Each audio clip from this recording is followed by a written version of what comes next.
Welcome to our webinar. If you watch Starting a Private Practice, this is the follow-up webinar where we talk about choosing the right business model and core principles for success. Again, this webinar is great for those of you that are thinking about getting into entrepreneurship and starting a business, but it is also appropriate for those of you that already have a business. So you can think about if the current business model you have is the best for the type of practice you have, as well as we dig into some core principles for success. My name is Kara Welke. I'm an occupational therapist. For several years, I started my private practice in 2018 and started Next Level Occupational Therapy in 2019. And in 2019, we started our Therapy Business Builder program, and we have been helping therapists start, build, and grow their businesses since then. We also have a home and community therapist network where therapists across the United States that work in the home and community meet on a monthly basis, and we have a directory as well. So we're able to help. We get quite a few requests for services, contracts, people looking for new, better places to work where we're able to direct people that way. So a little bit about me, but I'm excited to have Megan Dooley join us tonight. She is a private practice owner and a business coach in our Therapy Business Builders. So I will let Megan introduce, go ahead and introduce yourself. Well, hello, it's the North Dakota Dream Team on here Yep. tonight. Woohoo. So, yeah, little backstory, I hit my 5-year mark on April 20th this year. So just last Oh, or on wow. Easter Sunday was 5 years. It feels crazy because I remember talking to Kara.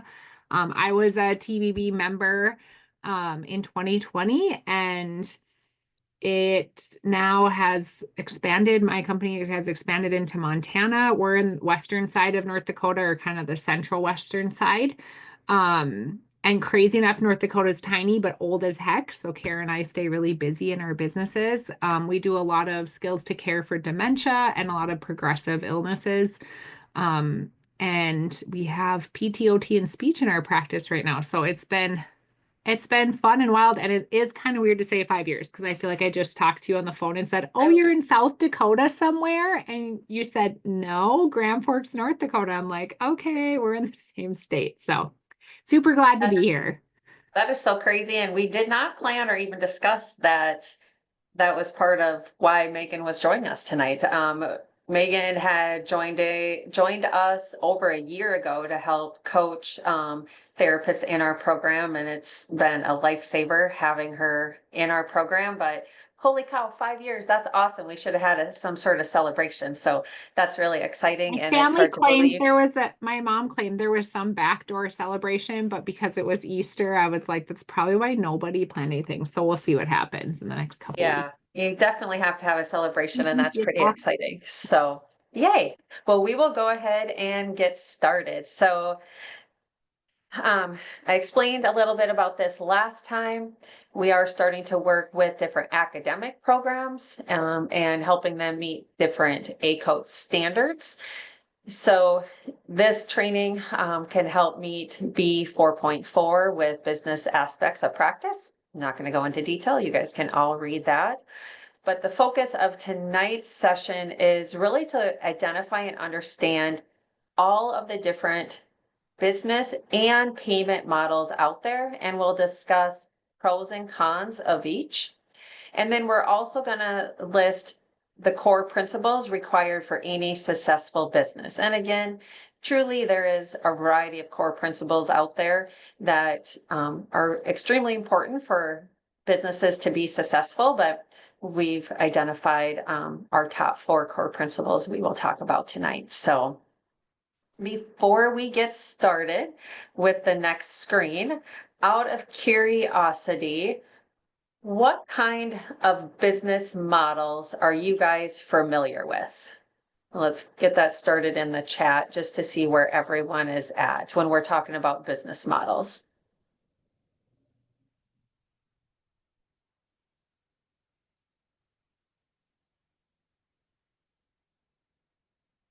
Who's going to be the first to share?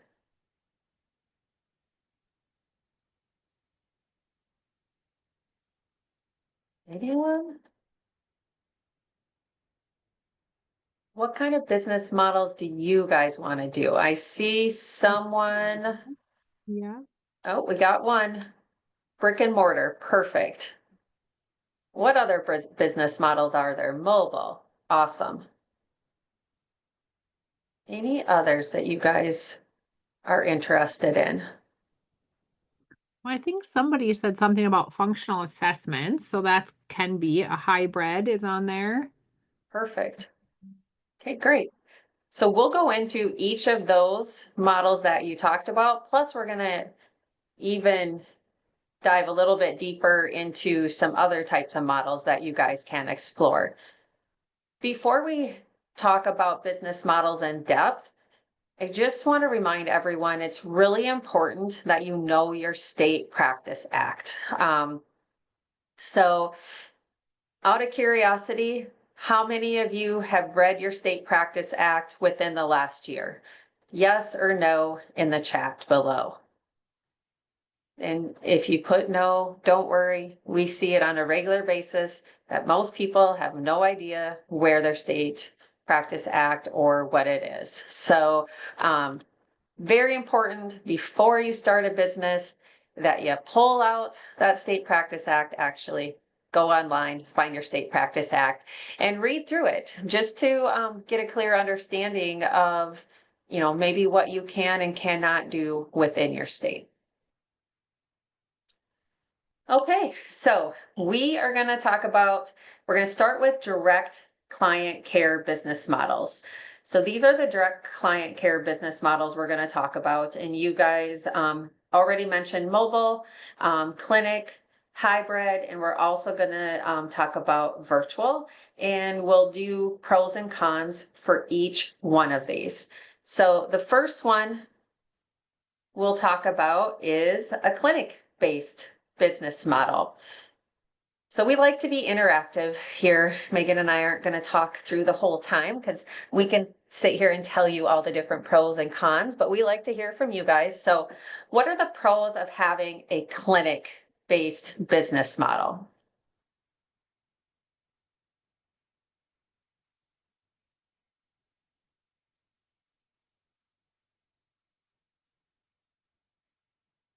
That's definitely a con, I was concerned about renting a place and then not being able to cover the rent.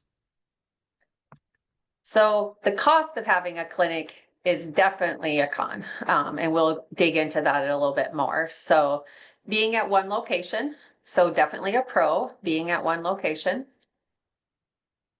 All in one place, less driving, 100%.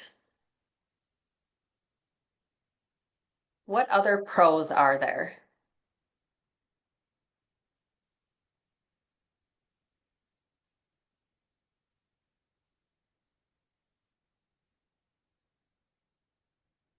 Anyone else have any other pros?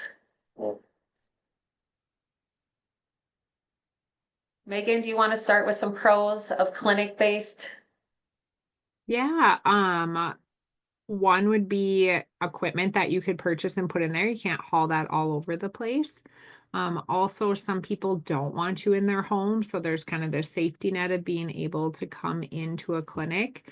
And then also interaction with other staff and coworkers. So sometimes there's that disconnect, not on purpose, with your coworkers when you're out and about. So those are some I could think of. Cons would definitely be the cost of rent or the cost of the equipment you would want to purchase.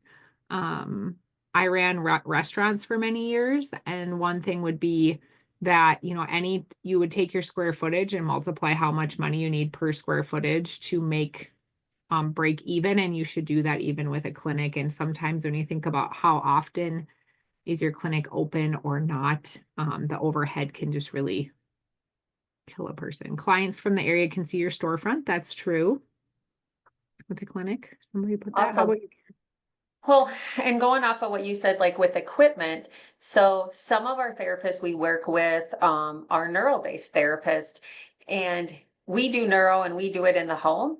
But when you have a clinic, you can get more high-tech equipment in there. So having a clinic-based setting can really depend on also what kind of services that you want to provide if you need that type of setting. The other thing is in a clinic, as far as like being a business owner, therapists can see many more clients than in a mobile-based setting, so they can see clients back to back. You can also add in additional payment models, such as therapy, if you have equipment and so forth in there, you can charge so much a month for clients to come in and use the equipment outside of your actual therapy sessions.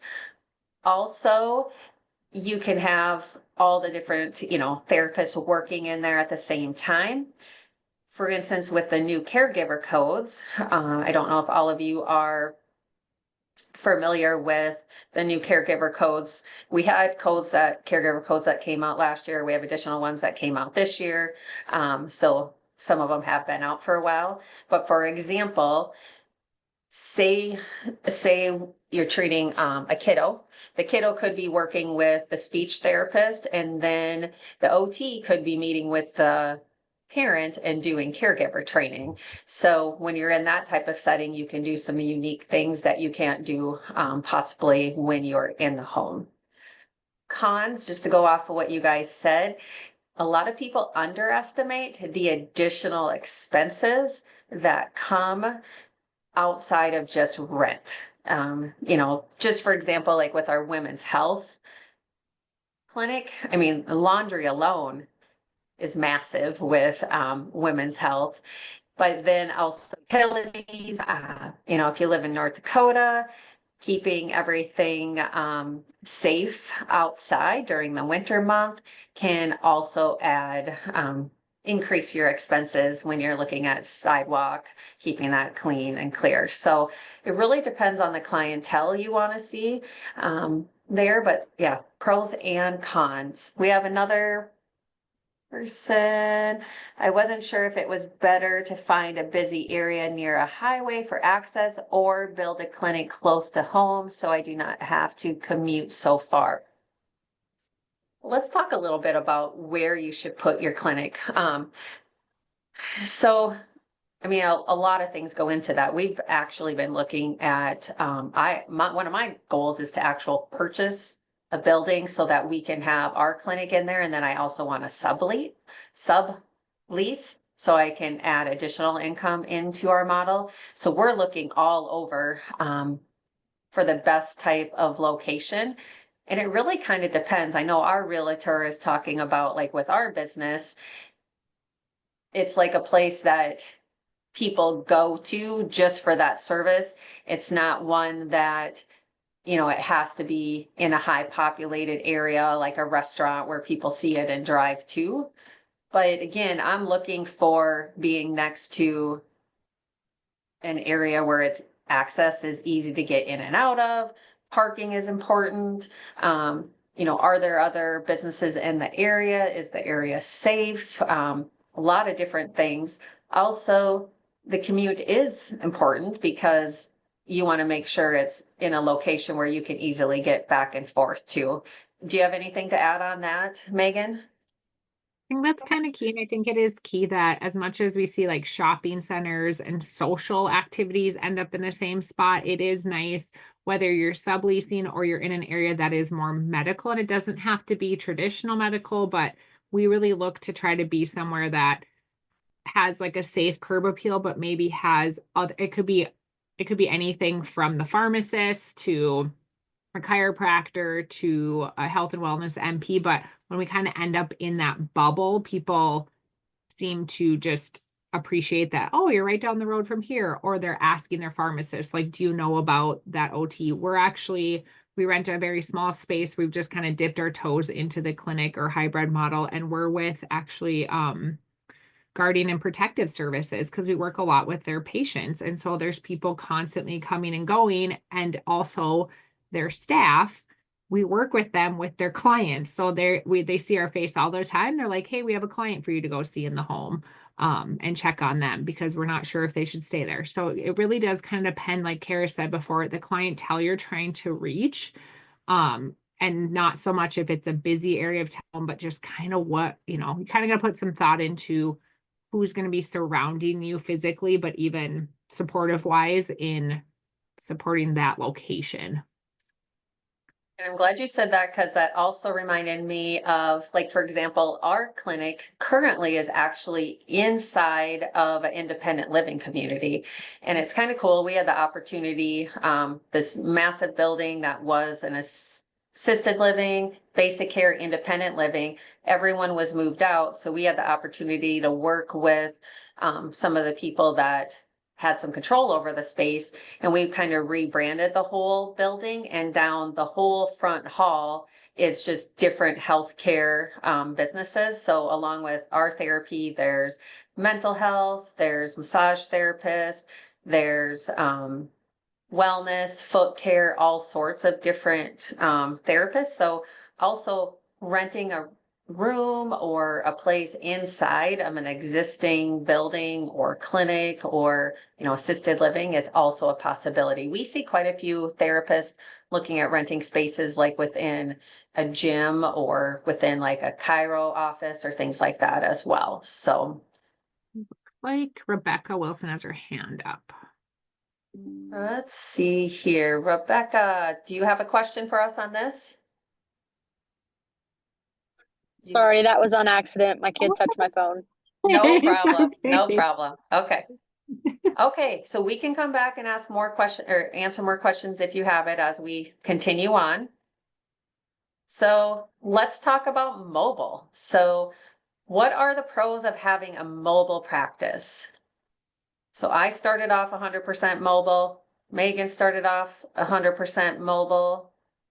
What are the pros of being a mobile practice?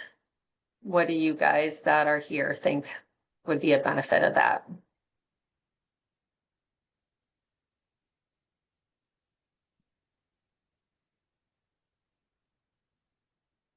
Why you guys are thinking, just for time's sake, but we'd love to hear from you. I mean, I started off with the mobile practice, number one, because we were working with older adults, and I feel that as occupational therapy professionals, it's the best place to be working with our clients in the home and community. So being able to see them in their home was awesome. Plus, I, back in 2018, when I started, I wanted to keep things as low cost as possible. I didn't know what I was doing, if it was going to work.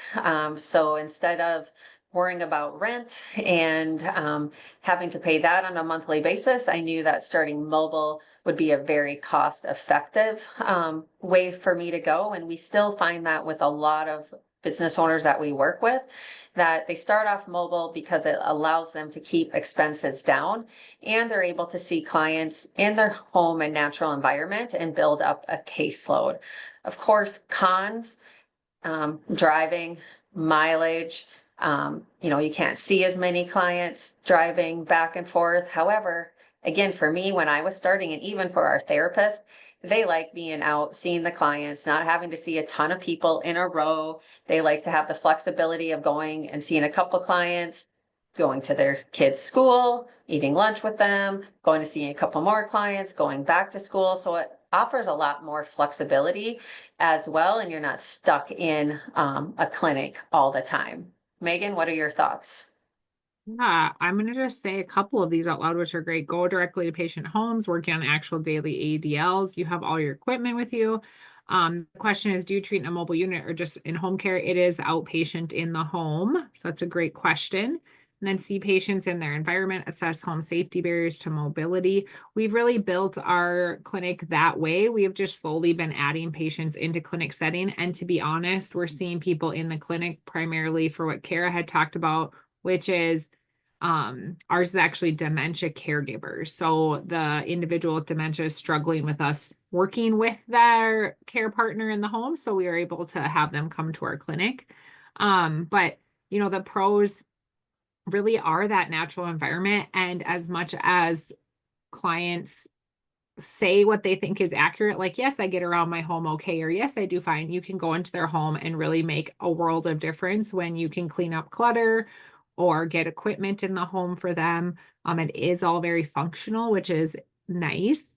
I want to say it sounds cheesy as an OT, but because we're all like that, but it really does fill your bucket full of feel goods, even more so than the clinic ever will. And I've worked traditional outpatient in my past, and loved it. But when you are welcomed into someone's home all year round with the holidays and their families coming and going, and maybe their grandkids are there getting babysat, like you become part of their family to a degree. And it does definitely fill that bucket for us that sometimes many of us feel like we're on that rat race. So I think that's actually a huge benefit, especially when I hired other therapists. They're like, I don't want the rat race of, back to back to back. And they just really appreciate that. And I feel like that because of that, their clients give them more positive feedback as well because they're closer to. So I really think that does play a lot into it. The cons, of course, up here in North Dakota, every other week you could have a blizzard. And so the hard part is we might not be able to treat. And as a business owner, that can be hard. The cons again are driving. I actually drive probably further than anyone in my whole company ever, and probably further than Kara or anyone. But the time in the car can be kind of exhausting. And then your car does kind of become your office. So lots of hauling of equipment and things like that. But a big pro is we really fill this gap between home health and traditional outpatient. So I think there's just a huge niche for that naturally as well. And you made me think of something else that actually happened this morning. So this morning I got a call from a caregiver, and this is someone we've seen on or off. They've been on maintenance therapy for almost as long as I can remember that our business has been open. I would have to go in to see when exactly first, but he called me and let me know that his spouse passed away. But I mean, without us, like he said today, he would have never been able to keep her in the home this entire time. So we were able to work with them and allow him to keep her at home where he wanted, where she wanted, and you really kind of become part of their family almost. But we're able to keep them out of the nursing homes, out of, reduce hospital admissions, and you're really kind of with them for the long game when you're in this type of practice. Funny you said that because I just got a thank you card, and I'll read the one part of it to Tony, who was our therapist. The floor transfers he developed for us enabled the client to remain at home for years. It worked up until his final fall. The first time I had to call someone to get him up and called, but they sent an ambulance and then he passed away 2 weeks later. We had him for 4.5 years on our caseload. So like it is huge how much like you can go in there and they're ready to put them in a nursing home and they can't take care of them anymore. And it wasn't just the floor transfer. We got her respite care and other things as well, but that stuck out to her that every week we did floor transfers with him and he could do them up until 2 weeks before he passed away. And that's crazy. He had Parkinson's, dementia, and a post-stroke for the last like 15 years. So, and then think about the cost savings of this. And that's where I just kind of bang my head against the wall, because those of us that are doing this type of model, we literally save help so many people save so much money by keeping them home, out of the hospital admissions, or out of the cycle of hospital readmissions, and keeping them in the environment they want. That's awesome. The other thing I wanted to add on top of that is we are able to work in the caregivers. So with the caregivers, so when you're in the home, you get to work with everyone that comes in and out and is around. In an outpatient clinic, you usually just see the patient for the most part. Also, when you are mobile, you're out in the community. So it really helps with your networking and building and growing your practice.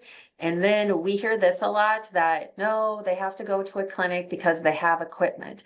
There's a lot of research out there that shows just as much, if not better, improvement in the home than in a clinic. And there's studies on post total knees, post hips, a wide variety of different options there. So obviously you can probably tell we're passionate about this model, so we could go on and on forever, but we'll go to the next one. Virtual. Anyone in here want to have a virtual practice where you're 100% virtual?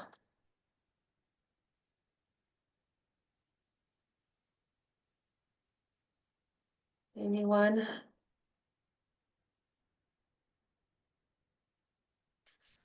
So virtual pros and cons. I mean, virtual pros, obviously, it's you don't have to leave your home.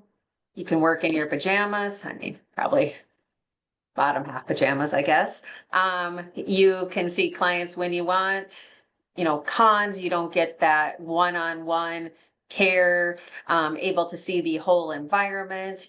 There is research out there showing even like with home mods that it can be effective even with home mods, especially when you're not able to travel. Or I know with Megan, she covers a wide area of North Dakota, and some areas they just don't have services. So by able to having virtual component to your practice, you can get to people that you might not be able to otherwise. Megan, any other thoughts on pros and cons with virtual?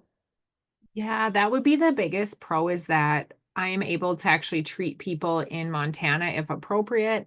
I currently have a PT over there and hopefully hiring another PT this week, but she's able to kind of help me navigate, and then I can continue to work with people. As Kara said, like very rural, and I think somebody said not 100%, but it has its place. Yes, insurance is allowing it. It is still billable through Medicare, which is great. But that is something that a lot of our hospitals have picked up on. And there's quite a few hospitals. Actually, I believe Sanford ran a pilot for neuro patients in virtual. And I still would say the best model, because I have done this for about 4.5 years, is to be able to see the patient in person at least one time.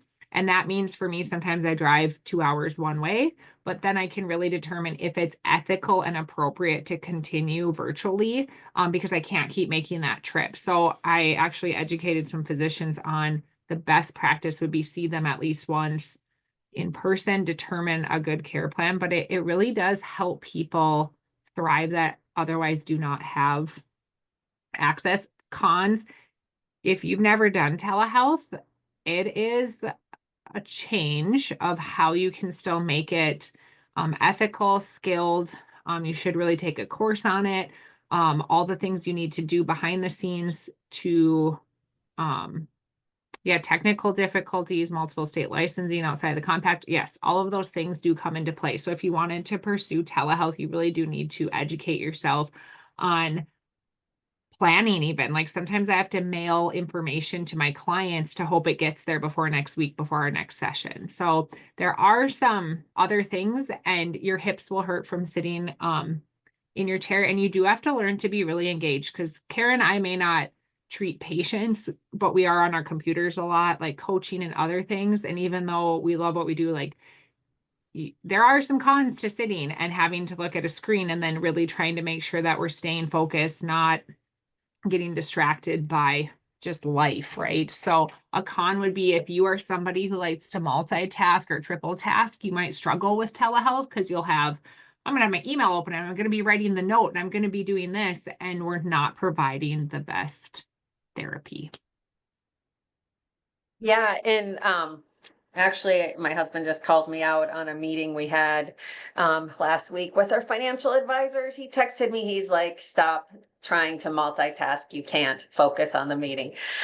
Anyways, so that is definitely something that I need to work on. There are unique things that you can do with telehealth. So I will tell you, for us, we utilize telehealth to help us, since we are low on PT staff, but we have ample PTA staff. So we have one physical therapist that doesn't leave her home. She does all of the evals virtual, and the PTA is actually in with the client in the home. So there's some unique models there. The new caregiver codes, I shouldn't say the old and new caregiver codes, we were able to start utilizing telehealth as of January 1st. So that is a nice feature for caregivers that we are able to do that. They also have added audio that you can utilize, but there are rules and regulations you need to know and understand if you can do audio versus the video component and so forth. So I'm a proponent for utilizing it as part of your practice. I can't imagine doing 100% virtual, but I know there are a lot of therapists that do just virtual businesses out there. It's think nice that's a for us. huge thing too, actually, Kara, to when you look at it, for many of you that are here at business models, she just hit on a huge pain point of when you get into certain areas, you're going to do a lot of like care coordination and maybe like education and talking. And this is a great option to still be able to bill versus, okay, I just talked to Betty, who's Sue's daughter, and like we just talked for 35 minutes and I can't bill for that. But now there is definitely some options like this to be able to get back some of that time of your professional and skilled, services that you provided to someone where we didn't really have that before. You just counted it up as 30 minutes lost to Yeah, talking. 100%. So that's where we can roll into the hybrid model, which I am a big proponent of. Actually, I mean, it really depends on what you want to do, and we'll dig into this more in a little bit towards the end. But a lot of times it's really nice to start mobile if your patient population, if that works, because it's a nice low cost way to get up and going. And then being able to do mobile and virtual is nice because like here in North Dakota, the weather's bad. You could do a virtual session, or like Megan said, we can do in-person session with client, virtual session with caregiver, a lot of different options. We didn't add on a clinic until several years in, when we really built up that population, or when we built up our caseload to be able to do that. And we still do a component of it. Now, I will say that we have some therapists, so as a pro, being able to have a hybrid, you can offer all different aspects, but a con, it can be hard to manage. So we've had some therapists that started mobile, they added a clinic, and it was very difficult for them to manage clinic and mobile. And they actually decided to make the move to just 100% clinic. Some people still do both, and they do like clinic so many days a week, mobile so many days a week. Some other therapists do, so many therapists are just in the clinic, and then they have a couple that are just mobile, so they do a combination. But a con is just the management of it. Megan, your thoughts on the hybrid model?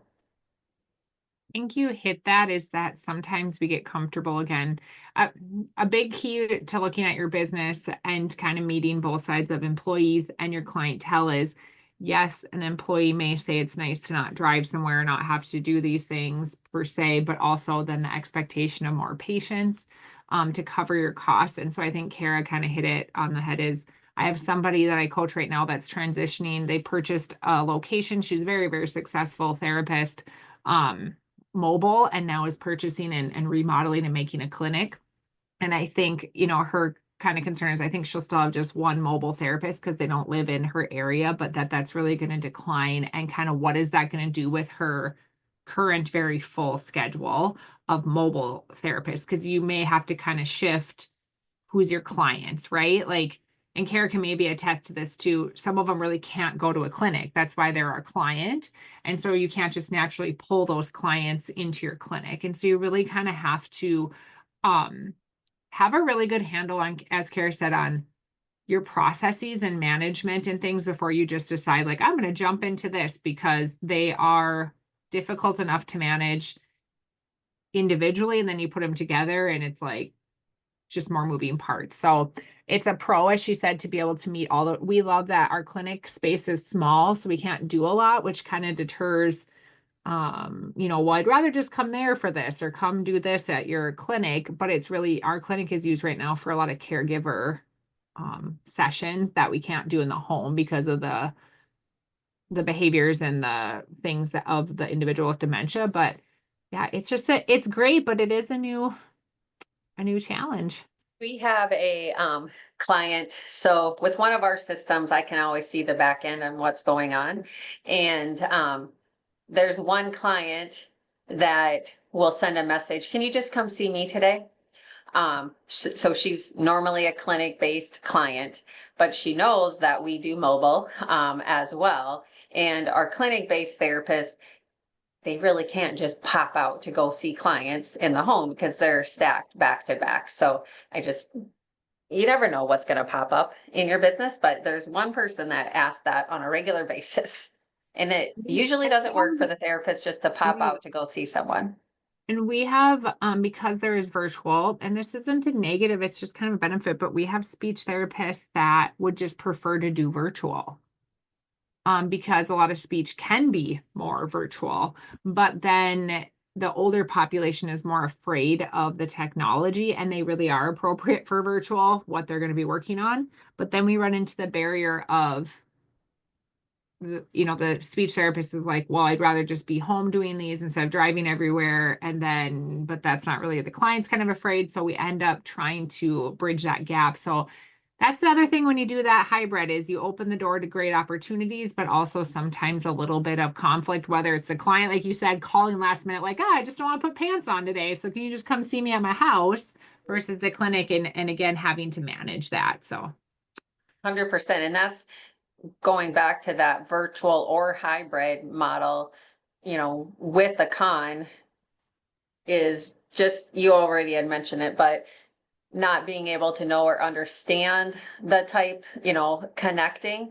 But I will say a pro is when we do our model with PT and then a PTA in the home that first time, then they're able to connect easier virtually for future sessions. So that's kind of another benefit of the hybrid model. Sometimes you can get them up and going so they know how to do virtually if there is a snowstorm or something like that comes up. So, okay, and before we move on to other types of business models, when we look at your type of business model, it's important to figure out your optimal business payment model. So, out of curiosity, how many of you guys want to be 100% private pay?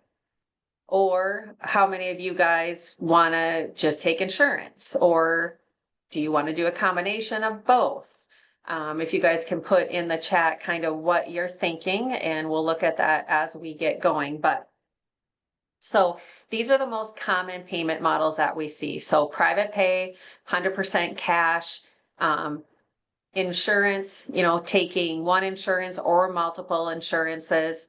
And then I want to talk a little bit about contracts. So having contracts is another great addition. Like we contract with a skilled nursing facility, we contract with a home health company, we contract with a senior center, we contract with different independent living, assisted living, memory care facilities to provide all sorts of different types of services, whether it's actual therapy or fitness groups or education out there.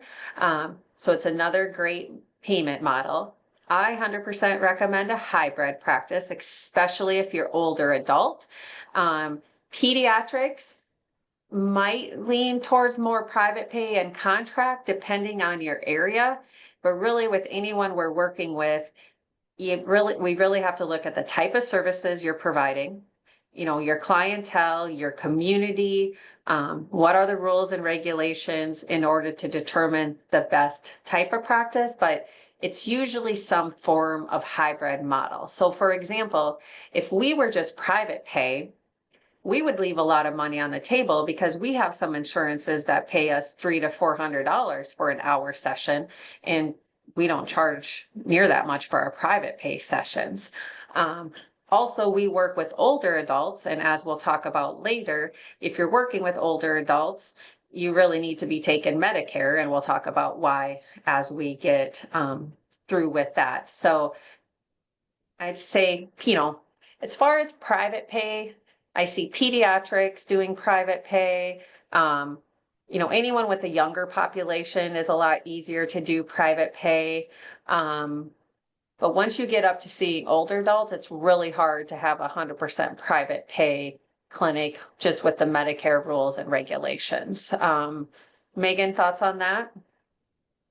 No, I pretty much agree. The only I have some friends that do just private pay. They are very specialized. Some of them work with high level athletes. So people training for marathons or, football or those things. And then, really, really specialized, like you said, that younger population. You may see some of it with like women's health if they're really focused on specific things. But yeah, if there's any opportunity for even to want to work with post-op, even younger populations or the older population in that world, you really should have a hybrid model. And I see in the chat we have some people that want to do both. 90% insurance will not take United Healthcare. I'd like to take private pay and Medicare, Medicaid. In the most ideal scenario, private, but probably hybrid. When I was going to start my practice in 2018, I thought I was going to do private pay because I saw all the cash-based PTs doing it until I learned that I couldn't do that for my ideal population. So it does really make a difference. And like we talked about last week, it's really important that you don't base your decision on your friend, colleague, family member in another state, or even in another area of a state, because it can really vary on your population you're serving, your community, but also your state. I mean, one insurance isn't the same in one state as it is in the other. They might be completely different in what they pay. So a lot of different things to look at. And contracts, there's so many different ways you can contract. I also didn't put grants in here. I should have added grants. Grants are another, but they're kind of like a contract. But we have therapists that contract with schools. There's lots of different options out there. So don't just kind of pigeonhole yourself into one area because you might actually be leaving money on the table with that. Okay, so let's just do a brief overview of other business models. And especially in social media, you tend to see these types of models being pushed quite frequently. So some people have, online businesses where they're doing events, summits, online courses, membership products. Some people are selling physical products. Some are doing just coaching. So a wide variety of different online models that you can do. And we'll go through these and talk a little bit about some pros and cons to these types of models. So anyone interested with doing anything online, like with, hosting events or online courses or membership? Yes or no? Anyone interested in any of this?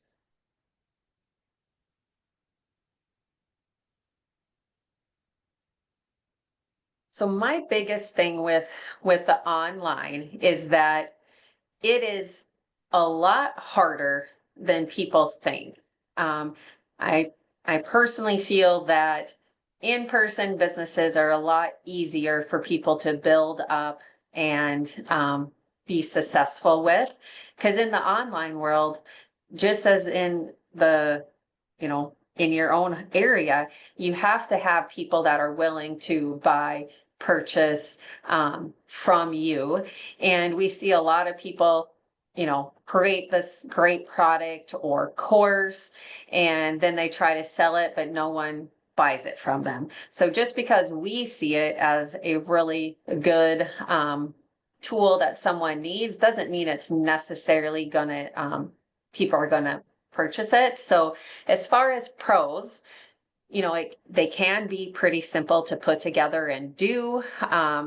You can reach a lot more people than just in your general community. You can use everything that you've learned over the course of your life and time, and help spread that knowledge to others. Cons, it can take a lot of time, and it can end up costing a lot of money too, in order to try to really get out there and make it profitable.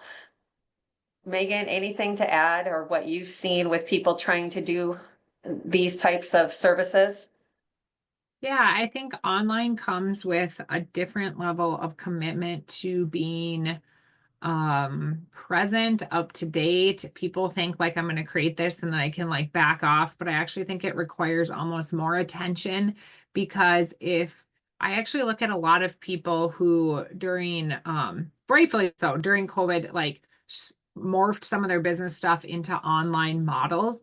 And it's interesting, if you actually follow this group of people, about 2022 to 2023, they really fell off. So you'll see there was no more um YouTube videos posted. They maybe have no more content posted, because it has its own exhaustion rate, which isn't a bad thing. But just knowing, like Harry said, it seems easy, but you have to be very in tune. And if you are not, like, I'll admit it, don't ever go to my website. No, I'm just, it is, I have a nice little statement on there right now. Like, please be kind as we work on our website. You have to have some technology knowledge and be willing to continue to educate yourself on that as well. And a lot of therapists, we were not designed to want to do that. So you think it's great, and then you start creating this online click here and form here and pay here. And we're like, okay, I just want to talk to people and give them my knowledge. And it's not just that. But some people really do love that creative side of technology and creating content and stuff. I work with Kara, like they create stuff all the time, but there's a whole team that nobody sees behind Kara that is working on that. So I think it's a fantastic model. There are the pros to reach way more people, to reach people around the world, and that is really cool as well. And bring a lot of people together from all over. But it's not just like, I'm gonna pop this on here. Just editing videos alone it's not easy. So Yeah, it's just a lot of work, and my biggest issue with this is a lot of times on social media, you know, there's people that are selling different courses or helping people go online, and like, you can do this in 90 days, or it takes a lot of time and energy. One tip that I learned from one of my coaches, that's been like the biggest tip ever, is never create anything and then hope someone will buy it. So really anything that we've ever done, we've created it as we went. And we went by, so we built up the community and network first, and built items or tools or resources based on what people were asking us for. One of my coaches way back in the day was telling us about this guy who came to them and was like, I just spent all of this time and money, and I created this amazing course with 50 some videos and so forth, and no one will buy it. And my coach was like, well, did you ask anyone around you or find anyone if they were interested in this or even buying something like this? Because again, just because we think it's awesome and a needed service doesn't mean someone else will, or they might think it's awesome, but they might not want to pay for it. So yeah, anything we've ever done, we've built as we were doing it. And then you got to be okay with flops. I mean, we've had flops.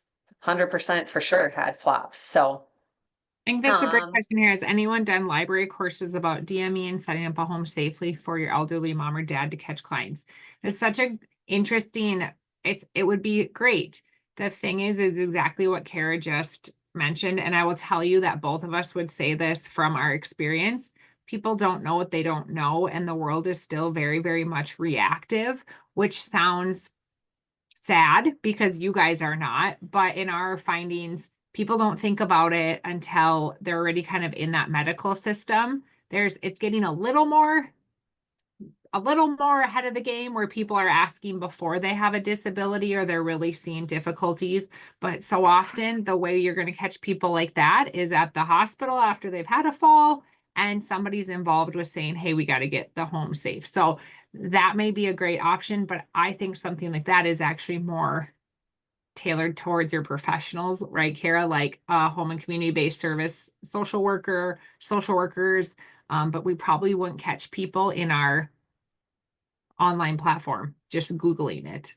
yeah, I it's don't know. tough. We're doing a caregiver series coming up, and we have a capstone student, and even just getting people to register or, to watch recordings or attend is really tough. And, we've been in business for a long time. People are so busy and don't necessarily take the time to even utilize some of these resources out there. Or they just don't think it's weird, right? Like, I think that's a fantastic library course about like my OT brain's like, woohoo. But you meet people and they don't see anything wrong with the fact that mom's grabbing the edge of a door frame to pull into the house from the garage, or they see nothing wrong with the fact that she tripped 3 times, or that she's putting her hands against the wall carefully to get in the bathtub. They just don't see anything wrong with that. And so therefore, again, what we don't know will not lead us to seek something that we're not aware of is a problem. And I think that's the big thing you'll find in our great minds is we have these great ideas, but no one else realizes those are problems. Yeah, 100%. Just quickly on these last two physical products, Megan, you're kind of made a physical product that you're going to be putting out there. You want to talk a little bit about this? Our framework Yeah, or what? I mean, it's like is it a booklet or framework that It's you an and actual, Rachel are doing? yes, we just created haphazardly or sideways. We created a manual on a framework for determining capacity for people with dementia to consent to intimate relationships. So, I mean, that is very specific. However, yeah, so we'll be presenting that next week actually, but it's specifically for long-term care. And I think, again, we would have never came up with this. Kara made such a great point about identifying a need, was reached out to because 2 long-term care facilities were sued or fined in our state for quote unquote allowing sexual abuse to happen when in fact they were allowing 2 people to hold hands or dance or comb each other's hair. And so we found that there was no model to identify how to consent or if people are able to consent. So I think it comes back to like, it's really exciting, but I would have never said 1 year ago that I'd be creating this because how would I know there was a need for it without somebody bringing forth the need to us? And we just met yesterday actually, and we're like, how did we get here? Because I'm like, I would not have picked intimacy or sexual or non-sexual contact as a model that we would be creating. So yeah, it is a Yeah, physical it product. came And we from a just, need, and yeah, that's awesome. But there's people that have created assessments. One of our coaches is currently creating an assessment. There's people that, write books, there's adaptive equipment, there's all sorts of tools and things you can do out there. You Claire know, has a ton of things. Claire has a ton of like field work, notebooks and different things for students. She has a yes. lot of student Yeah, stuff. Amplify OT is awesome with creating a lot of different physical products. The pros is, again, you guys have so much knowledge and out there that you can, get this out to other people. The cons is, the time, copyright, trademark issues that come up, pricing, are people going to buy it? There's just all sorts of things to consider. And I would, definitely reach out to someone that has done this and is, really skilled if there's a type of product that you want to do or create. That would not to be me. I do think that Um, they have made things easier though, like Amazon, you can publish books oh online. yeah, And that is really cool if you have a great or like this library course, that might actually be a great like mini book that you could sell as my sister's created things. So I think there are some improvements for entrepreneurs to just create things if they want and at a low cost versus an actual hardcover book or an actual product. You can create a lot of things via online. 100%. With Amazon, we did a course once on creating a book on Amazon in a short amount of time. I will say though, for those of the therapists we're working with that are building a business, we try to get them to avoid that kind of stuff at least right away because it tends to take them away from what they really need to be focusing on in their business. But it can, there's some people that just create different workbooks and stuff and sell them online. So Coaching. So there are people out there, Jill Garaffa is an OT that does life coaching. She also, if you guys are ever interested in the coaching world, I definitely recommend you reach out to her or follow her. She works with different professionals with life coaching, but she also is a consultant with businesses, with coaching for their employees. But there's a whole ton of different types of coaching models out there.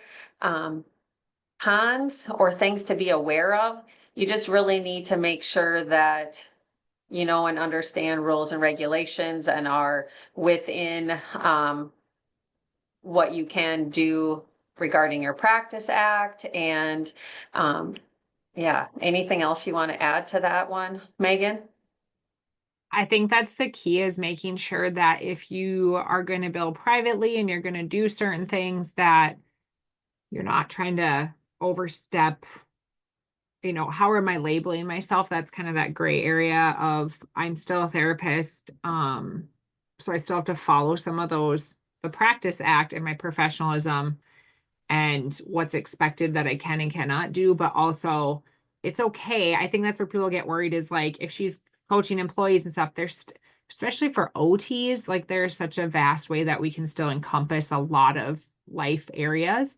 But you don't want to not know what you're doing or start crossing state lines and things if you're actually providing skilled therapy that should be billed to insurance with coaching. So just understanding it, not to be afraid of it, but Yeah, and just, yeah, again, you can't just call yourself a coach and not do OT because you don't want to bill or deal with insurances and so forth. We talked a little bit about that last week. So, but again, there's groups out there that you can reach out and, and find more information if that's something that you're interested in. So those are all of the primary business models that we see on a regular basis. The ones we help with the most are actual patient care type business models.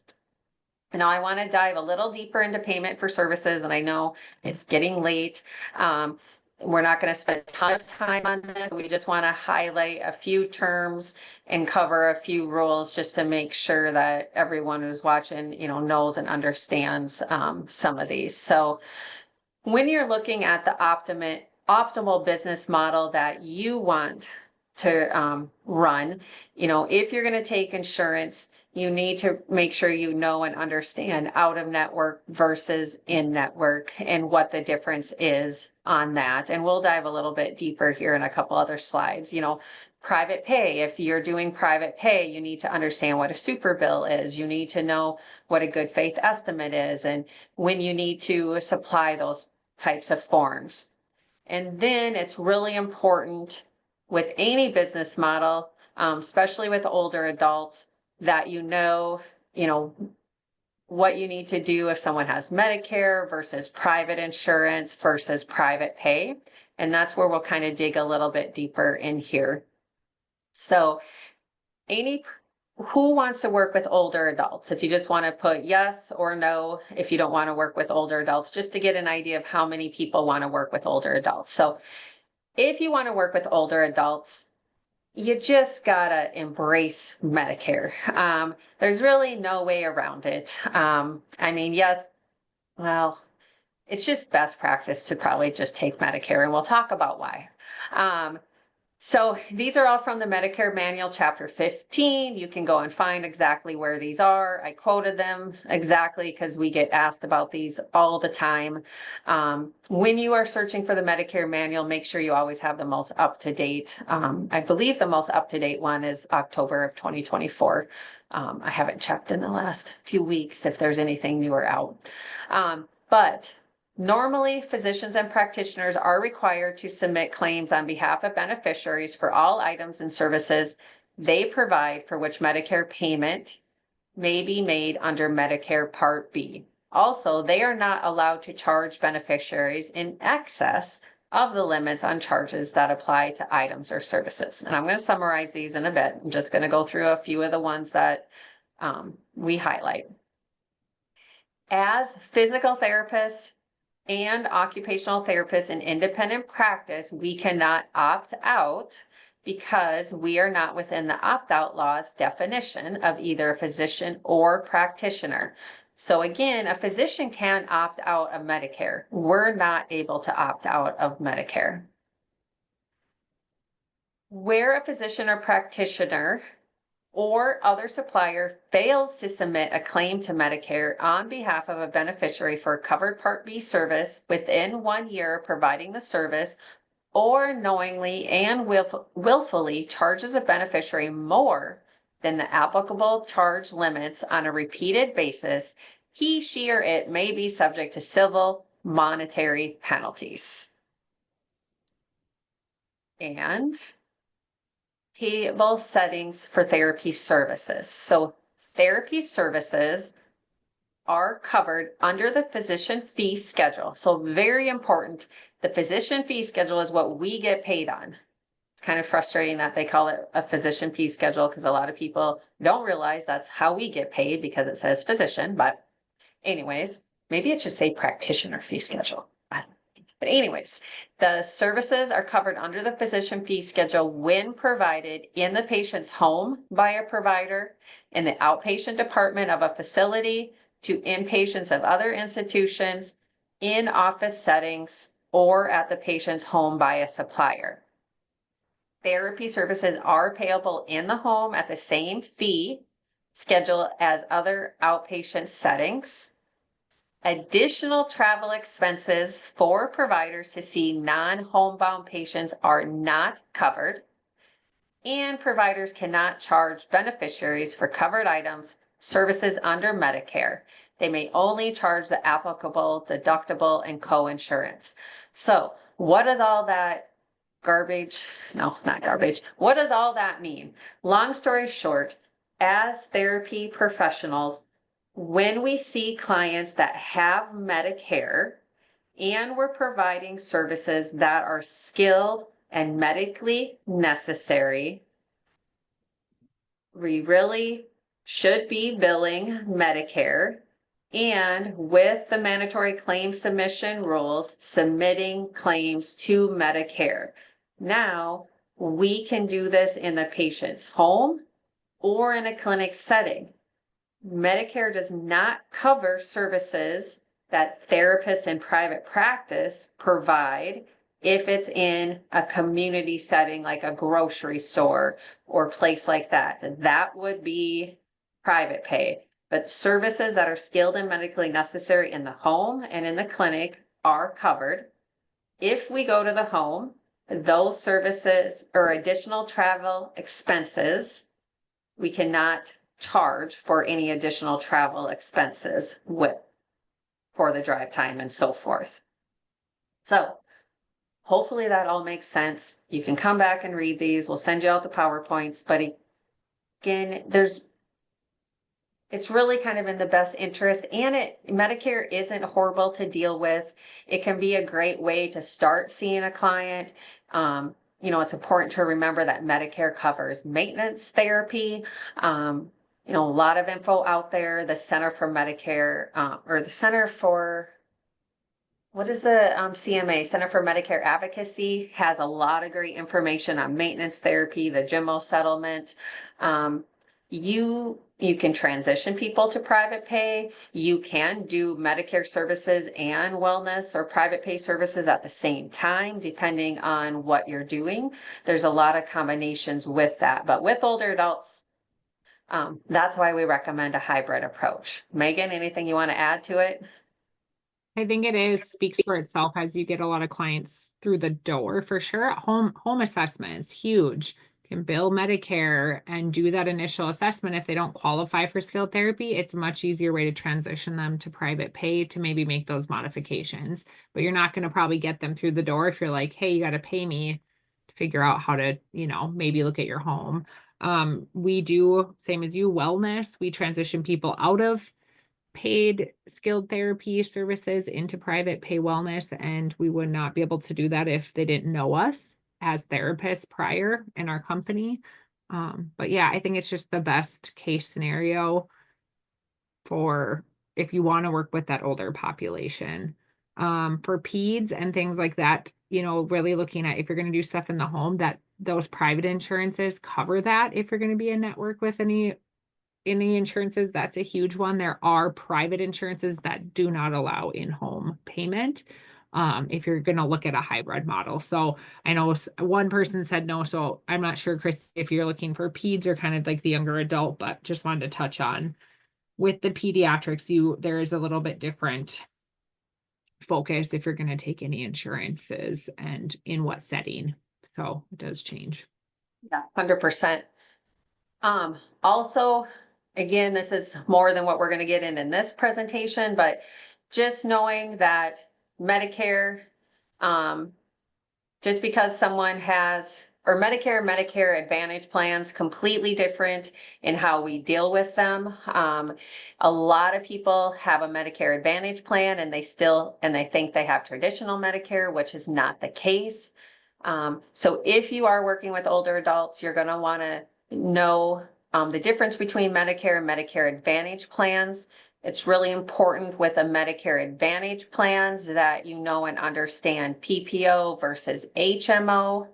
The other thing, and this is something we can do in future trainings to go more in depth in this kind of stuff, but again, for insurance companies, so for those of you with pediatrics to geriatrics, if you have insurance companies outside of, traditional Medicare, like the Blue Cross, the Sanfords, things like that, again, it's important to know the difference if you're going to be in network or out of network with insurance companies. Let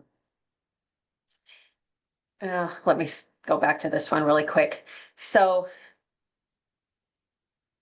when we work with clients, again, depending on your age population, but with older adults, oftentimes our therapists that we work with start out with Medicare and private pay for everything else, or out of network billing.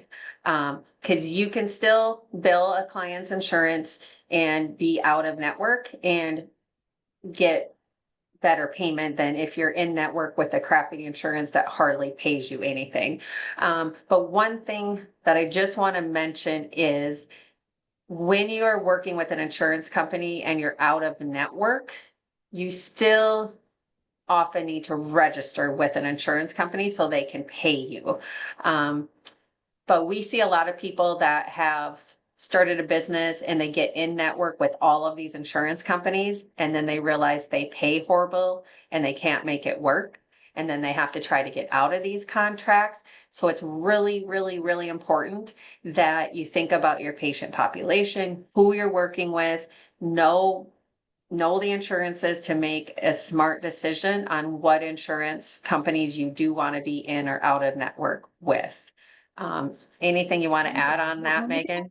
Yeah, the only thing I would add, because we have a few peds people, but also for older adults or adults in general, if you're looking at that Medicaid population, I do want to make a preference that Medicaid is not the same as an Advantage plan or a private insurance plan. And sometimes people are like, well, I don't want to get a network with them because maybe they don't pay great or they do pay great. The thing with Medicaid is depending on the population you're seeking, even if it's peds or adults, one, you can, have, like, I often see a lot of peds clinics that will take only so many Medicaid patients. Like we have 10 spots for them because maybe their state doesn't pay fantastic or great or whatever it may be.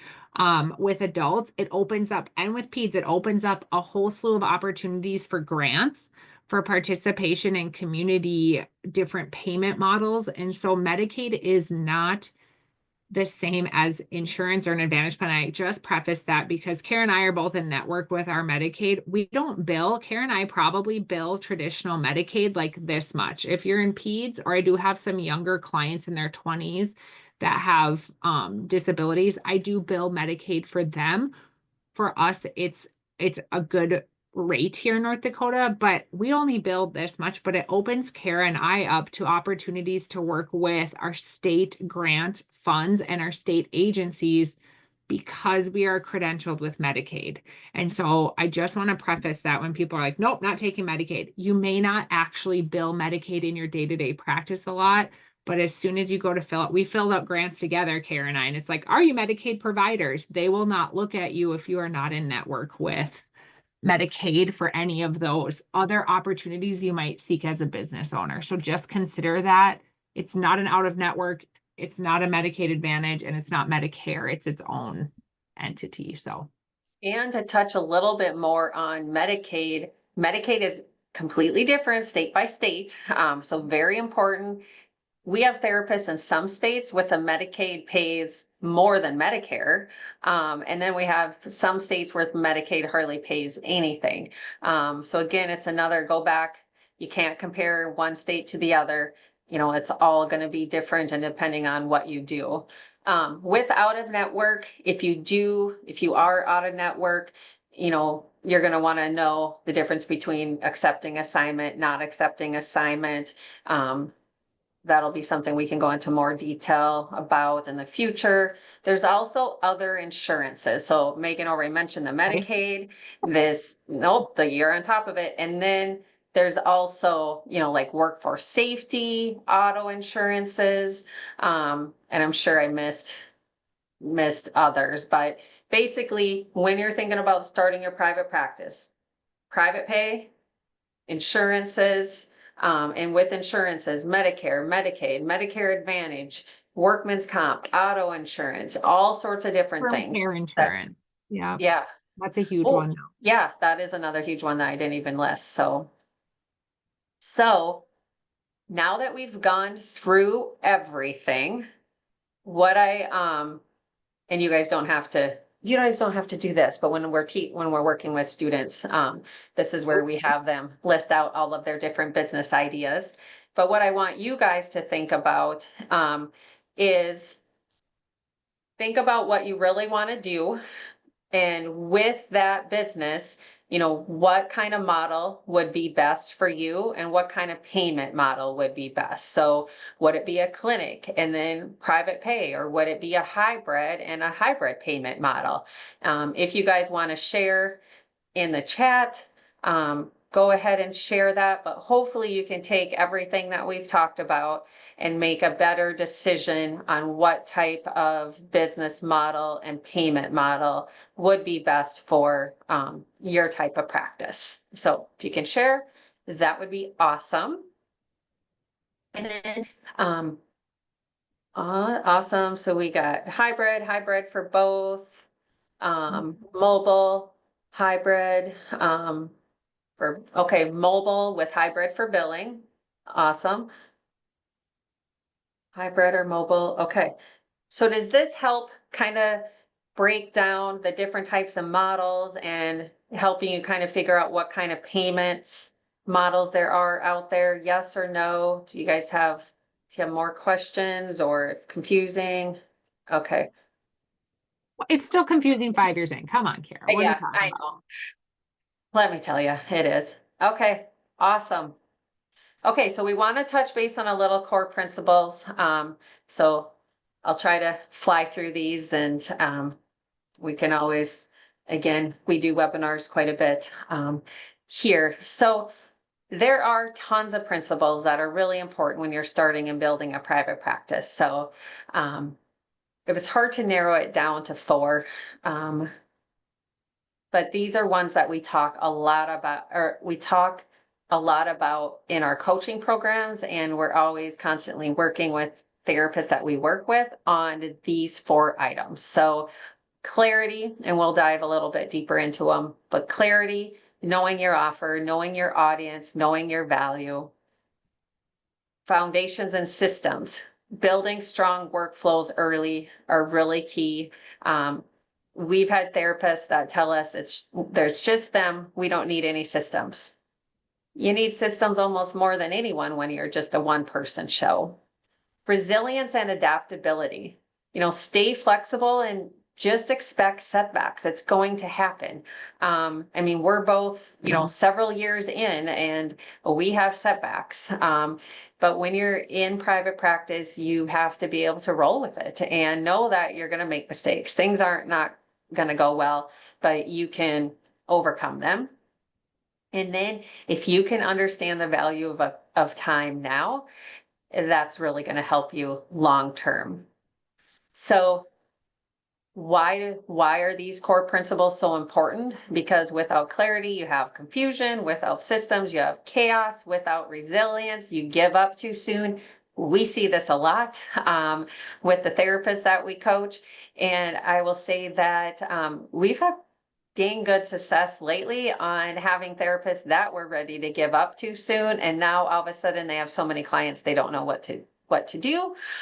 So luckily they have those systems to help them with that.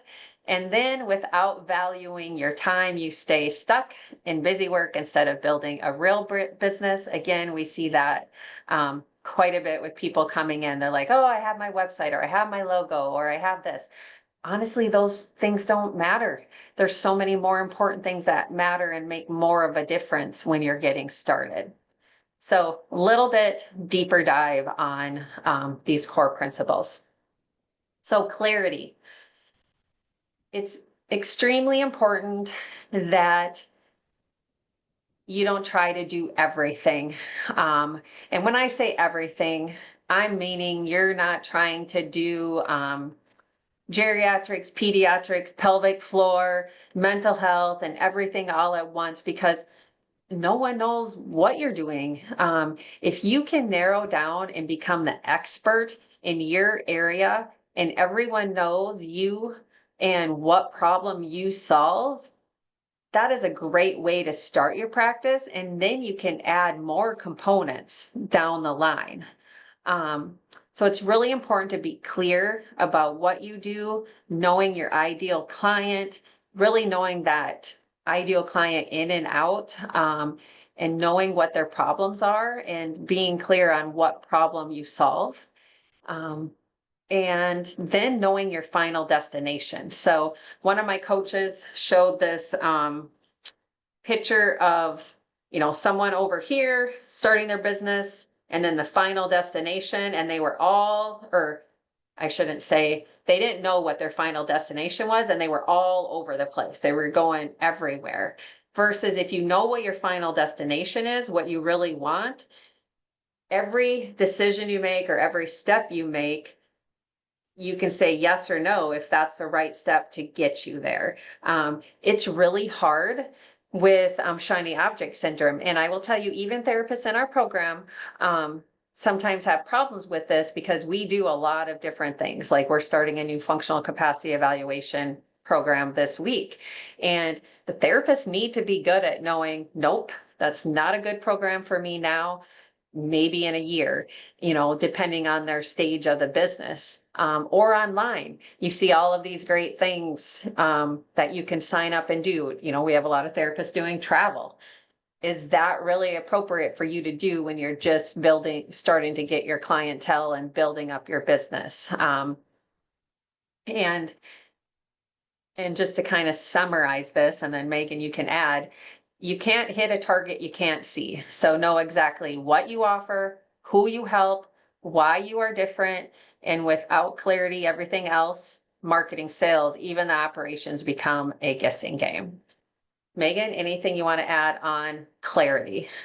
I think that's a huge one when I coach, and probably for you too, Kara, is these people are fantastic therapists. They're the go-getters, but if you don't rinse and repeat what it is that you do, I could tell you right now, this Megan with Innovative Therapy Solutions, we offer in-home therapy. Like, it's a rinse and repeat for 5 years. If you don't have that clarity and you're trying to move the target to meet what you think that person needs, you're going to come up short. So I think this is a huge, huge slide, especially for you that are go-getters.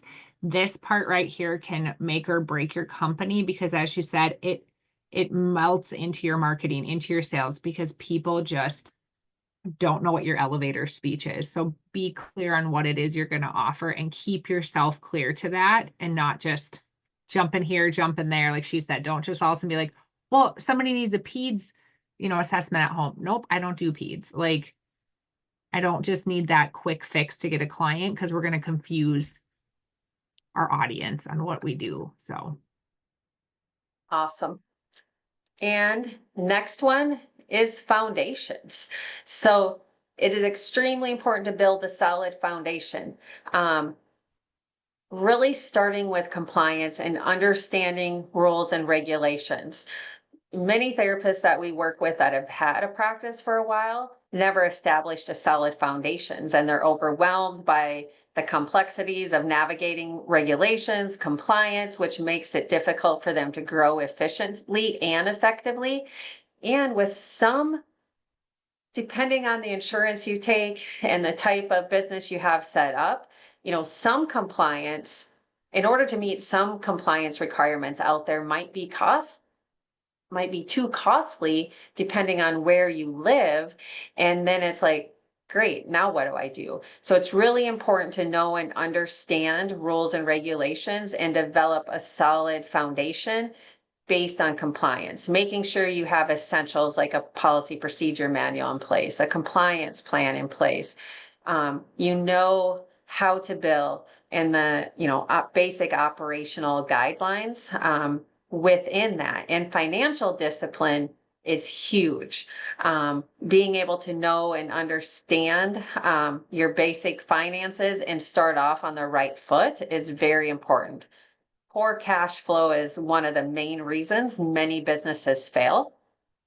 So it's really important to set up systems or to set up your finances and know and understand and know your KPIs. How much can you bill? How many clients do you have to see in order to make what you need to be profitable? All of that kind of stuff is important. Systems. I didn't know what systems were. I knew people told me we had to have systems. It wasn't until several years into my business that I really understood and started building systems. So the sooner you can set up systems for customer management, billing, scheduling, marketing, that is huge. If you don't, chaos at the beginning only grows. Even more if it's left unmanaged. And then, a good solid marketing plan is important. So those are some core foundation principles to establish. I like some of these analogies where you need to build a house before you decorate it, create systems early, set clear workflows to stay organized. Systems save you time, energy, and prevent burnout. And businesses with a stronger foundation, or businesses without a strong foundation collapse under growth. We have seen therapy businesses grow too fast and get too many clients, and it really is almost worse than starting out slow because they get behind on billing and collecting and notes, and they're out of compliance, and it's just mass chaos. So foundations is very important. Megan, anything to add to that? Nope, I think you covered it. And resilience and adaptability. If you know me at all, I constantly say you have to be relentless. Extremely important in private practice in all different areas. You're going to have setbacks, you're going to have downtimes, but you have to keep on coming back and advocating, and don't be afraid to adapt and pivot. Remember that business is a marathon, not a sprint. And those who succeed aren't necessarily the smartest. They're the ones who refuse to quit and know how to shift gears when needed. And yeah, the businesses that last the longest, they're the ones that really have that grit and determination, and they're willing to keep going. Megan, anything on that? Have you had to be resilient or adapt at all in your private practice over the last 5 years? Yeah, to my coaches, I told Kara this one day in a coaching call. I found a journal from 2020 where I wrote that I really strongly disliked Medicare credentialing, but there was nothing I could do about it. And I was just going to work on what I could control. It is a huge mindset shift. We can't come into it thinking everyone's going to do everything for us and it's going to be super easy. But I always tell myself, and I had a goal when I started this, that I want to, quote, not trade time for money by the time I hit 40. And I still have a couple years to get there, and we're slowly working there, but it also means we had to put time in. So if you're interested in this, It's super rewarding.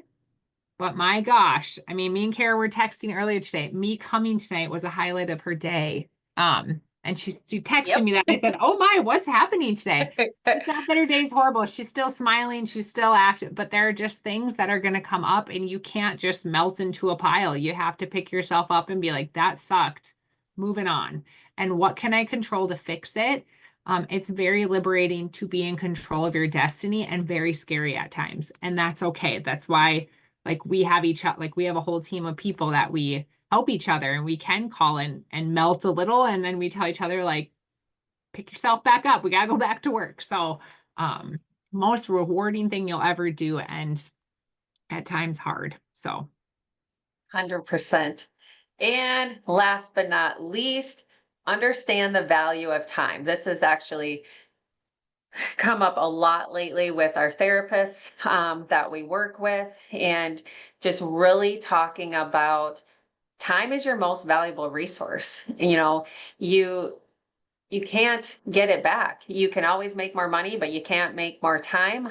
Early on, it's easy to waste hours on low impact tasks, perfecting a logo, tweaking your website, a bunch of stuff that really doesn't matter. So it's really important to know the power of prioritizing the right things, knowing when to delegate, and setting boundaries. Successful business owners really protect their time, and they focus on high earning return on investment activities and delegate or cut the rest. And it's also on knowing when to get help and what you can hire or pay for to get you somewhere faster, rather than wasting a ton of time on things. I don't know how many people that we work with that have been trying to get their business up and starting for months. Just was working with a new therapist today, and it's like, man, if we could have just worked with this person from the start, we would have saved him, well, January, February, March, April, almost May, 5 months, with just a couple few mistakes. So, I can't stress this enough. Understand the value of your time. Time management is business management. You need to focus on highest ROI activities, delegate early and often, and set boundaries and protect your focus. It actually, Megan, you're going through the book that we've been talking about lately, right? yeah, here are all of my printed forms for all of my staff. We have meetings set up because we have grown and we are shifting again. And so I printed everything for them to audit our time. We have a task list we all went through and filled out, and it's really funny and really sad if any of you were to see it, because there are some tasks that all four of us have our fingers in, and then there's some that there's just question marks, like, oh, that's something we're supposed to be doing, what? So I think when she brings this up, it shifts. I just had I had such great conversations last week with two different sets of companies that are growing. And when you're small and you only have 2 clients or 3 clients, I can call them myself. It takes 10 minutes, but all of a sudden we have 50, 60, 150 clients. Wait, we got to like revisit that time. And this is nothing that you get to revisit once and then stop revisiting. Every time there's a shift in your company or your life, like Kara's kids, I know Kara since the minute I met her, she is not going to miss a baseball game. She's not going to miss about that was something that is why she went into this model, was because her family, she values them. So although you see her on here tonight, reason we didn't do it last week is because there's a baseball game and she values that to her core. And that's okay. That's why she's in business for herself, is to make all of those things. So determine why you're going into business for yourself, not just the business, but how does that impact and what do you want for school and kids and your dog or whatever it is. But please understand that part and that you have to keep revisiting it. And it is very liberating. Kara can attest that too, when you do offload some things and you're like, all right, on to the next thing. But Oh, yep. my business manager is back from maternity leave, and let me tell you, that's one of the other greatest things ever that's happening now that she's back. So delegating is great. Okay, I know it's been long, but to summarize the core principles we talked about, if you can stay clear on your mission, build strong systems, stay resilient through the ups and downs, and protect your time like your life depends on it, you're already ahead of 90% of the businesses out there. So we just want you to take what we've talked about today. You guys can do this. Find a community network to help support you. We help therapists start and build businesses. We work with therapists every day of the week, even on the weekends sometimes. But our whole goal is just for therapy professionals to know that you can do this, but it is important to know and understand what's the most appropriate business model for you, what's the most appropriate business payment model for you. And really, there's lots of important principles out here, but I feel these are 4 core ones that we're preaching all the time on a regular basis. If you guys have any questions, you can definitely put them in the chat. Otherwise, you can email them to us. Thank you so much for watching. If you could take a quick second and subscribe to our YouTube channel, we would greatly appreciate it.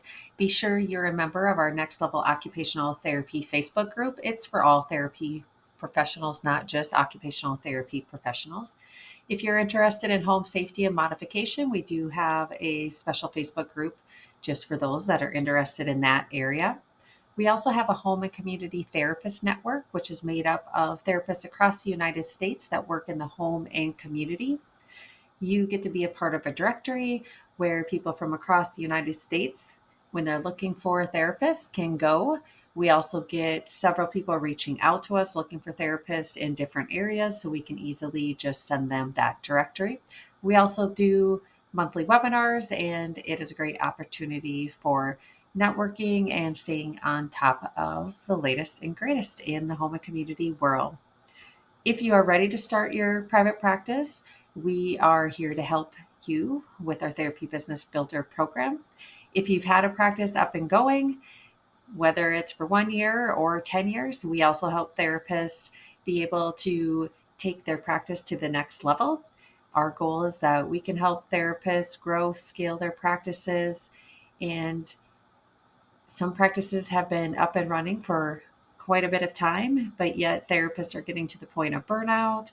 They're not making the money they thought they were going to get. They're actually losing money. It's exciting that we're able to come in and really help therapists regain control over their business so they can reach the goals that they wanted when they were first starting. If you have any questions, please reach out. You can email myself at Kara@nextlevelot.com. You can check out our website for a variety of other resources as well.